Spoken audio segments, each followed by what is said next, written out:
একটা কাজ করুন, শুধু ওর মধ্যে এই যে গ্লো ভাবটা আপনি মানে রিজুভের সাথেই একদিন রেটিনল লাগান, একদিন মাল্টিপেপটাইড লাগান, ঠিক আছে? মাল্টিপেপটাইড হচ্ছে ব্রাইটনিং কমপ্লেক্স সেরাম, আপনি যেরকম একদিন রেটিনল মিক্স করে লাগাবেন আর একদিন হচ্ছে মাল্টিপেপটাইড। ধরুন আজকে আমি রিজুভ সেরাম আর রিজুভ ক্রিম লাগাবো, তো সারাদিনই আমি রেটিনলের সাথে মিশিয়ে মাখবো, আর কালকে আমি রিজুভ, ওটা কমন থাকলো, রিজুভ ক্রিম আর রিজুভ সেরাম মাখলাম, সে তার সঙ্গে মাল্টিপেপটাইডস, এটা ব্রাইটনিং, স্কিনটা আরও বেশি ব্রাইট গ্লো হয়ে যাবে। এর পাশাপাশি হচ্ছে সকালবেলা মুখটা ধুয়ে একদম ভিটামিন তোমার নিয়াসিনামাইড এবং B3 যেটাকে আমরা বলি ভিটামিন B3 নিয়াসিনামাইড অ্যাকচুয়ালি, এইটা আমাদের স্কিনের জন্য প্রচণ্ড গ্লো বাড়াতে সাহায্য করে। এর সঙ্গে স্যাফরন এক্সট্রাক্ট আর পিওর অ্যালোভেরা, তো এইটা মাখলে আপনি নিজেই বুঝতে পারবেন আপনার স্কিন। এবং সপ্তাহে 3 দিন গ্লো সিক্রেট বা উপটান ফেস প্যাকের কিন্তু বিরাট ভূমিকা। আমি শীতকাল বলে হয়তো প্যাকের আলোচনাটা একটু কম করি, কিন্তু প্যাকের আবারও বলছি, একটা প্যাক আমাদের প্রত্যেকের লাগে according to our skin type. আমার যদি মনে হয় গ্লো দরকার বা মেছেদার দাগ রয়েছে, তাহলে আমি গ্লো সিক্রেট ফেস প্যাক অথবা উপটান ফেস প্যাক সপ্তাহে 3 দিন 4 দিনও লাগাতে পারি।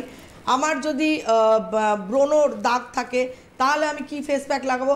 সেক্ষেত্রে ব্রণর দাগ থাকলে আমি পার্ল ফেস প্যাক সপ্তাহে 3 দিন 4 দিন লাগাবো, কেন ওখানে পিওর মুক্ত ভস্য ইউজ করা রয়েছে। মুক্ত ভস্যর কাজই হচ্ছে ব্রণর দাগটাকে লাইটেন আপ করা।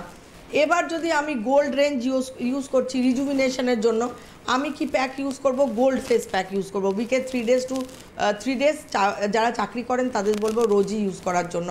বাইরের থেকে বেরিয়ে এসে ফেস ওয়াশ দিয়ে মুখ ধো, তারপরে প্যাকটা লাগিয়ে থেকে তুমি চা ফা খাও, তারপরে 20 মিনিট রেখে একটা ভিজে টাওয়েল দিয়ে প্যাকটা মুছে ফেলে তুমি অ্যালোভেরা জেলটা লাগিয়ে নাও, তারপরে তোমার যা পরপর লাগানোর আছে সেগুলো লাগাও।